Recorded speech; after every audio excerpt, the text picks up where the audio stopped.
Shalom, puji Tuhan, kembali bersama dengan kami di dalam ibadah online, renungan online. Mari sebelum kita mendengarkan firman Tuhan, kita tundukkan kepala dan berdoa. Terima kasih Tuhan Yesus, untuk hari ini kami boleh mendengar firman-Mu, kami boleh belajar seperti Maria, duduk di bawah kaki-Mu, mendengarkan bagian yang terbaik yang daripada-Mu. Berkati, urapi kami, kuduskan kami, layakkan kami dengan kuasa darah-Mu. Terima kasih Tuhan. Di dalam nama Yesus kami mengucap syukur. Haleluya. Amin. Puji Tuhan, kita masuk kembali pada khotbah di bukit bagian ke-6 sekarang ya. Mari kita sebelum membahas apa yang Tuhan mau katakan, kita baca mulai dari ayat 1, Matius 5 ayat 1. Ketika Yesus melihat orang banyak itu, naiklah ia ke atas bukit, dan setelah ia duduk, datanglah murid-muridnya kepadanya. Maka Yesus pun mulai berbicara dan mengajar mereka. Katanya, berbahagialah orang yang miskin di hadapan Allah, karena merekalah yang mempunyai kerajaan sorga. Berbahagialah orang yang berduka cita, karena mereka akan dihibur. Berbahagialah orang yang lemah lembut, karena mereka akan memiliki bumi. Berbahagialah orang yang lapar dan haus akan kebenaran, karena mereka akan dipuaskan. Berbahagialah orang yang murah hatinya, karena mereka akan beroleh kemurahan. Berbahagialah orang yang suci hatinya, karena mereka akan melihat Allah. Berbahagialah orang yang membawa damai, karena mereka akan disebut anak-anak Allah. Berbahagialah orang yang dianiaya oleh sebab kebenaran, karena mereka lah yang empunya kerajaan sorga. Berbahagialah kamu jika karena aku kamu dicela dan dianiaya, dan kepadamu difitnahkan segala yang jahat. Bersukacita dan bergembiralah, karena upahmu besar di sorga. Sebab demikian juga telah dianiaya nabi-nabi yang sebelum kamu. Kita akan masuk di dalam topik Matius 5 ayat 8, di mana firman Tuhan mengatakan, berbahagialah orang yang suci hatinya, karena mereka akan melihat Allah.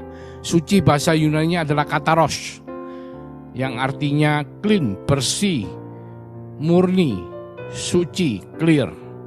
Jadi sesuatu yang sifatnya bersih, murni, dan suci. Kita bicara mengenai hati yang suci.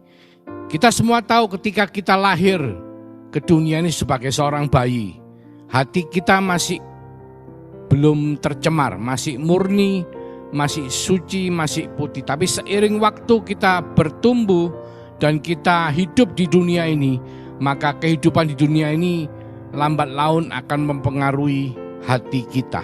Oleh karena itu di Amsa 4:23 firman Tuhan mengatakan, jagalah hatimu dengan segala kewaspadaan, karena dari situlah terpancar kehidupan. Kita semua tahu bahwa ketika kita tidak menjaga hati kita, hati itu adalah pusat daripada pikiran, perasaan, dan kehendak. Kalau kita tidak menjaga dengan segala kewaspadaan, maka kehidupan kita akan bisa tercemar.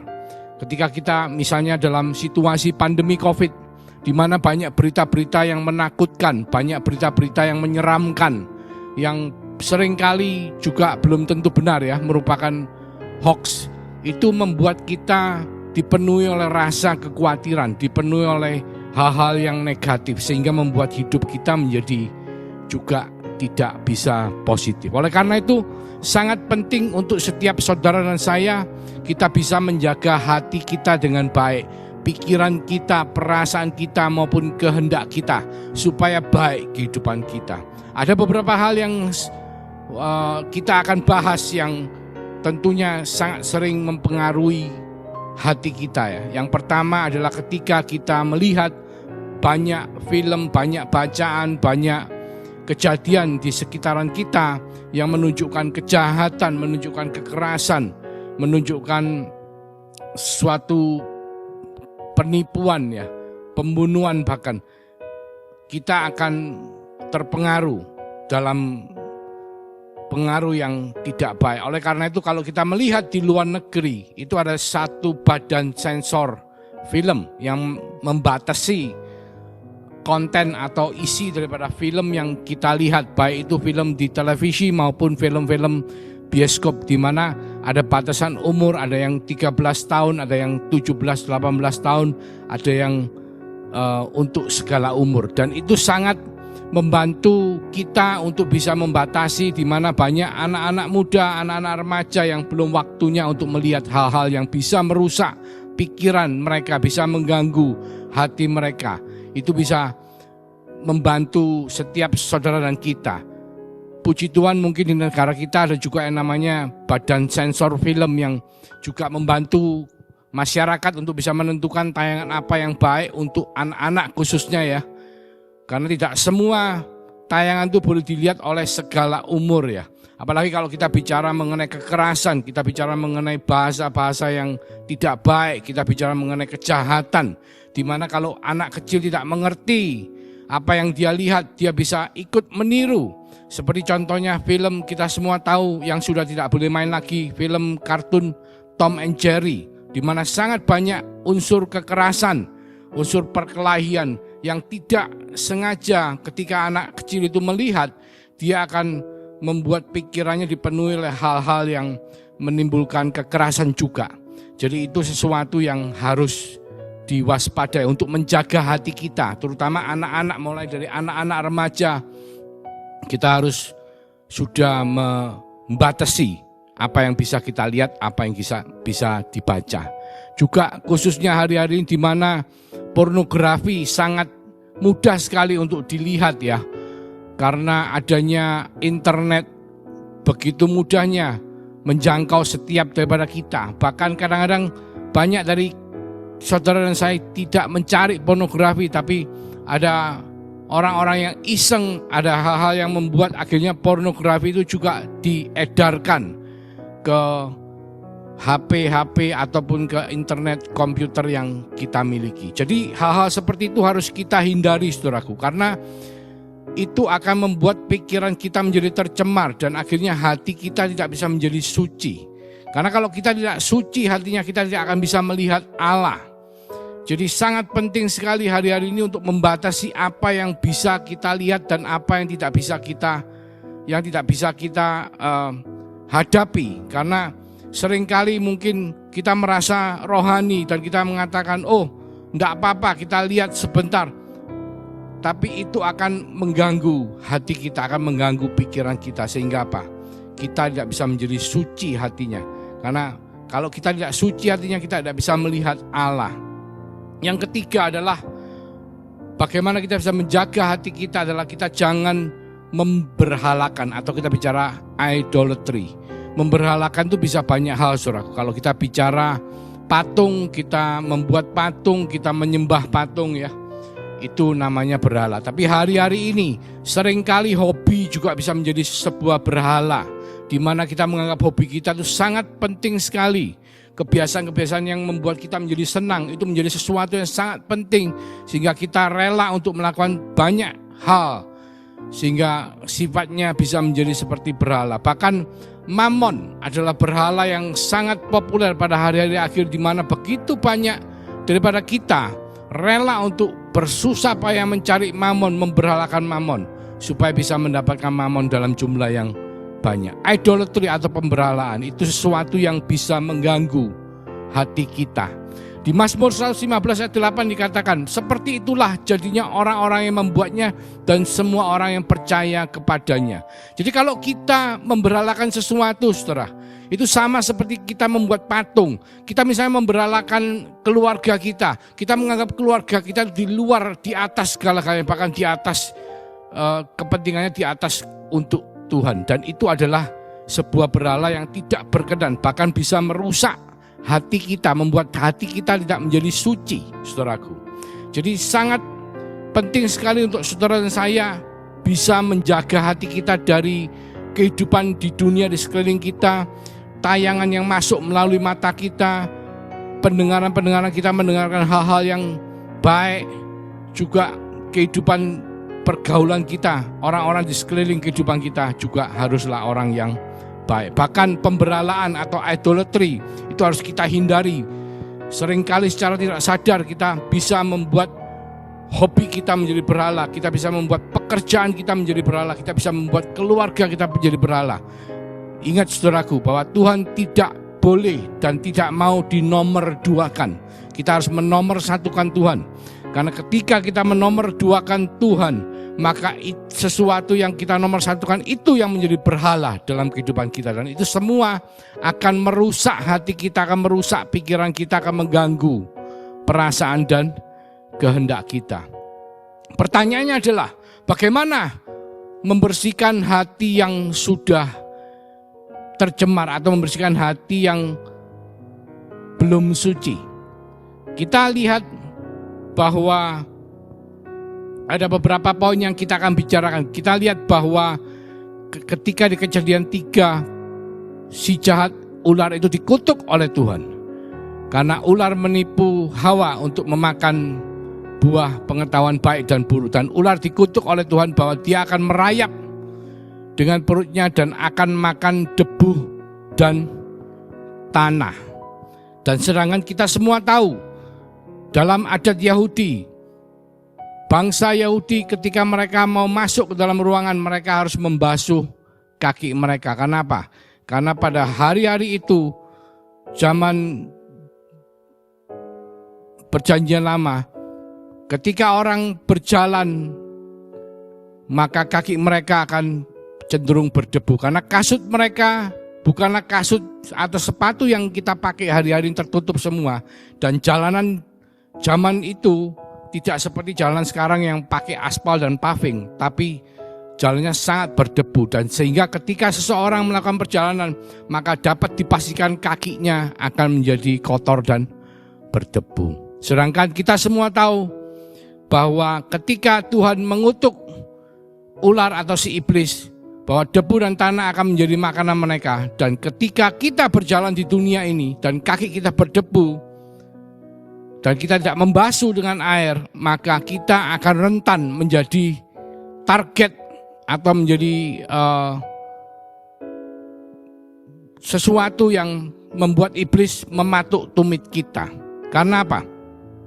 Karena kaki kita penuh dengan debu dan tanah yang merupakan makanan daripada si jahat. Oleh karena itu, setiap daripada imam yang mau melayani di bait Allah, ketika mereka mau masuk ke pelataran bait Allah, mereka membasuh kaki mereka dengan air di bejana pembasuhan. Dan air itu adalah gambaran dari sesuatu yang kita pakai untuk membersihkan. Bahkan kita kalau melihat di perkebunan anggur, ketika musim berganti dari musim dingin masuk ke dalam musim semi, maka salju atau es yang menempel di pohon anggur itu akan leleh dengan sendirinya. Dan otomatis cuaca hujan atau air itu akan membasuh, membersihkan setiap ranting daripada pohon anggur. Karena ketika ranting daripada pohon anggur itu tidak terkena air, maka sangat berpotensi, saudaraku, bahwa ranting tersebut akan ditempeli oleh jamur sehingga membuat ranting tersebut tidak bisa mengeluarkan buah anggur. Padahal kita semua tahu di Yohanes 15 ayat 1 Tuhan mengatakan begini, "Akulah pokok anggur yang benar dan Bapakulah pengusahanya. Setiap ranting padaku yang tidak berbuah dipotongnya, dan setiap ranting yang berbuah dibersihkannya." Dibersihkannya pakai kata Yunani kataro, supaya ia lebih banyak berbuah. Jadi air dipakai untuk membersihkan ranting daripada pohon anggur supaya ranting tersebut bisa berbuah lebih banyak lagi. Dan air, saudaraku, itu adalah gambaran daripada Efesus 5 ayat 25 dikatakan, "Hai suami, kasihilah istrimu sebagaimana Kristus telah mengasihi jemaat dan telah menyerahkan dirinya baginya untuk menguduskannya sesudah ia menyucikannya dengan memandikannya dengan air dan firman." Jadi kalau di dalam bahasa Inggrisnya bukan dengan air dan firman, dengan air melalui firman. Jadi seorang suami atau Kristus menguduskan gerejanya, istrinya atau gerejanya itu dengan firman Tuhan, supaya Dikatakan supaya dengan demikian ia menempatkan jemaat di hadapan dirinya dengan cemerlang tanpa cacat atau kerut atau yang serupa itu, tetapi supaya jemaat kudus dan tidak bercela. Jadi Tuhan menyucikan setiap daripada saudara dan saya itu melalui firman Tuhan. Jadi kalau gambarannya di bait Allah, kenapa seseorang harus membasuh kakinya? Imam harus membasuh kakinya, membasuh tangannya sebelum dia boleh mengenakan jubah imam besar dan masuk ke dalam ruang kudus dan masuk ke dalam ruang maha kudus untuk ketemu dengan Tuhan. Adalah gambaran dari seseorang, kita, saudara dan saya harus membasuh diri kita dengan firman Tuhan supaya kita menjadi suci hatinya.